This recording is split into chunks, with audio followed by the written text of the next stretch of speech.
YouTube চ্যানেলে সকলকে স্বাগত। আজকে আমরা মাইক্রোসফট ওয়ার্ডের একটা খুব গুরুত্বপূর্ণ জিনিস আমরা শিখতে যাব। আমরা অনেক সময় অঙ্কে ফর্মুলা লিখি অনেক কিছু, তো সেই ফর্মুলাগুলোকে আমাদের মাইক্রোসফট ওয়ার্ডে আমরা কিভাবে লিখব, কোন অপশানের দ্বারা এই ধরনের ফর্মুলাকে আমরা লিখতে পারি, তো এইরকম ধরনের জিনিসগুলোকে আজকে আমরা এই সেশনে শিখব। তাহলে আমরা সেগুলো শেখার জন্য আমি কি করছি না, এবার আমরা ডাইরেক্ট মাইক্রোসফট ওয়ার্ডে চলে যাব। Your future starts here. Welcome to Multidimensional Training Institute Ascendance EduTech. Master computer skills, programming, and English communication through practical, industry-focused training for students, professionals, and aspiring achievers. Learn, grow, succeed. Join Ascendance EduTech today. তো এখানে দুটো option থাকে, একটাকে বলা superscript আর এটা হচ্ছে superscript option, এটাকে বলা সাবস্ক্রিপ্ট বাটন। এই দুটো জিনিসের দ্বারা আমরা এরকম ধরনের ফর্মুলাকে আমরা লিখতে পারি। তো আমাকে একটা জিনিস লিখতে হবে, যেমন H2O। এবারে আমি চাইছি যে এই যে 2টা আছে এটা একটু ছোট হয়ে যাবে, মানে H2 জলের ফর্মুলা।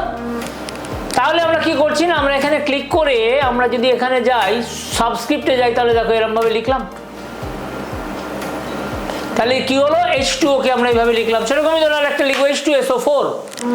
তাহলে আমরা কি করছি না, আমরা এখানে এটাকে আমরা লিখে নিই আগে নর্মালি H2SO4।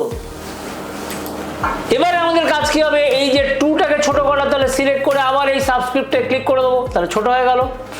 আবার SO4টাকে ক্লিক করলাম, আবার ছোট হয়ে গেল সাবস্ক্রিপ্টে ক্লিক করলে। তাহলে এইভাবে আমরা এরকম ধরনের ফর্মুলা লিখতে পারি।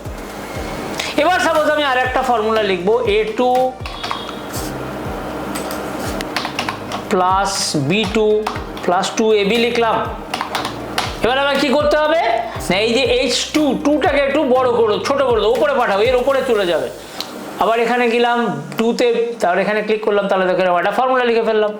তাহলে এরকম ধরনের যদি ছোট ছোট ফর্মুলা আমাকে মাইক্রোসফট ওয়ার্ডে লিখতে হয়, তখন আমরা এই সুপারস্ক্রিপ্ট এবং সাবস্ক্রিপ্ট বলে যে অপশানগুলো থাকে, যেগুলো ফন্ট গ্রুপের মধ্যে থাকে, যেটা ফন্ট গ্রুপটা কোথায় থাকে না, হোম ট্যাবের মধ্যে থাকে, সেই জিনিসটাকে আমরা ব্যবহার করলে করতে পারি। আশা করি এই জিনিসটা তোমরা বুঝতে পেরেছো, এবং অবশ্যই আমরা কমেন্ট বক্সে কমেন্ট এক্সপেক্ট করব।